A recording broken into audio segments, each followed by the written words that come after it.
Hello viewers, welcome to தரங்கை Prithu's. இன்றைக்கி நம்ம அஷ்டலக்ஷ்மி பூஜை எப்படி பண்ணலாங்கிறது தான் இன்றைய பதிவு. அம்பாளுக்கு பூவால் எல்லாத்துலேயும் நான் அலங்காரம் பண்ணிக்கிட்டேன்.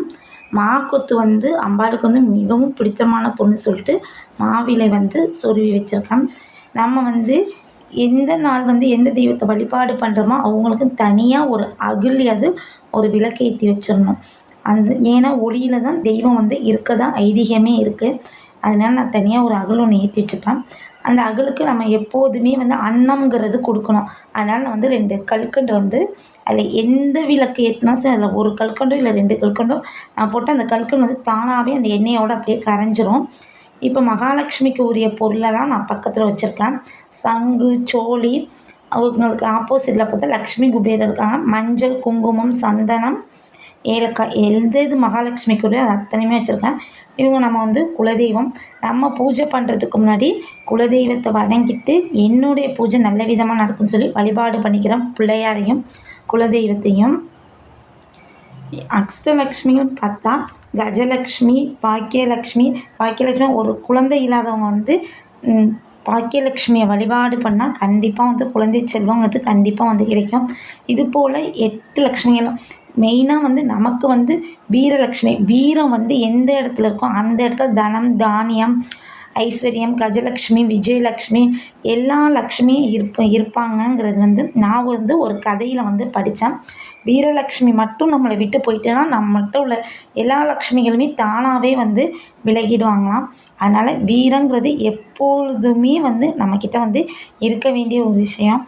குங்குமத்தாலேயும் 8 ஒவ்வொரு லக்ஷ்மியோட பேரும் சொல்லி நம்ம குங்குமத்தாலேயும் அர்ச்சனை பண்ணிக்கலாம். அன்றைக்கி பூக்களால் லக்ஷ்மி தாயாருக்கு அர்ச்சனை பண்ணிக்கிறேன். அந்த ஃபோட்டோவில் நான் போட்டிருக்கிறது தாமரமணி மாலை. ஏற்கனவே யாரோ ஒருத்தவங்க கேட்டிருந்தாங்க ஒரு வியூவர்ஸ், அது என்னன்னு. அது தாமரமணி மாலை. கோமதி சக்கரத்துக்கும் அர்ச்சனை பண்ணிக்கலாம். சங்குக்கு எப்போதுமே தண்ணியில் தான் சங்கு இருந்த பொருள். அதனால் கண்டிப்பாக அதை நம்ம ஜலம் ஊற்றி தான் சங்கை வச்சுக்கணும். இது சின்ன கண்ணாடியாக வச்சுருக்கேன். கண்ணாடியில் எந்த பொருள் பட்டாலும் அது இரட்டிப்பாகும். அதனால் நான் இது காயினாக வச்சுருக்கேன். கண்ணாடிக்கு நேர்மறை ஆற்றலை தரக்கூடிய சக்தி அதிகம். கோயில்லையும் பார்த்துருக்கோம். எல்லா கோயிலையும் பார்த்தா மூலஸ்தானத்துக்கிட்ட கண்ணாடி வச்சுருப்பாங்க. பூஜை அறையில் பார்த்தா ஒரு சின்ன கண்ணாடி, பெரிய கண்ணாடியாக வைக்க விருப்பம் இருந்தால் வைக்கலாம். ஒரு சின்னோண்டு கண்ணாடியாவது கண்டிப்பாக பூஜை அறையில் இருக்க வேண்டிய பொருள்.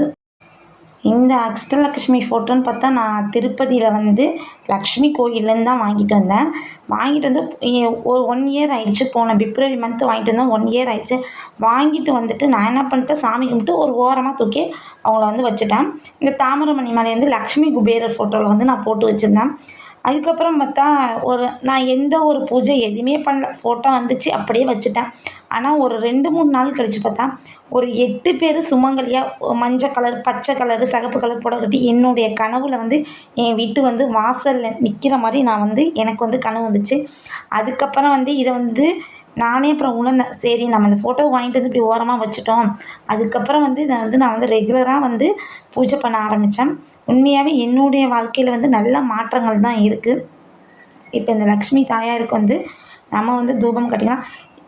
வெள்ளிக்கிழமை மட்டும்தான் லக்ஷ்மியை வழிபடணும் தேவையில்ல. எல்லா நாளுமே நமக்கு செல்வங்கிறது ரொம்பவே வாழ்க்கைக்கு இப்போ ஒரு முக்கியமான பொருளே செல்வம் இருந்தால் போதுங்கிற நிலைமைக்கு ஆயிடுச்சு.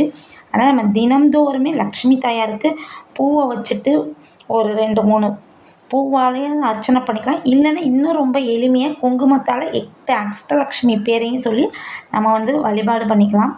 இப்போ தாயாருக்கு தீபம் தூபம் காட்டிக்கலாம். இந்த வீடியோ உங்களுக்கு பிடிச்சிருந்துச்சுன்னா மறக்காமல் ஒரு லைக் பண்ணிவிட்டு ஷேர் பண்ணுங்கள், சப்ஸ்கிரைப் பண்ணுங்கள். Thank you friends.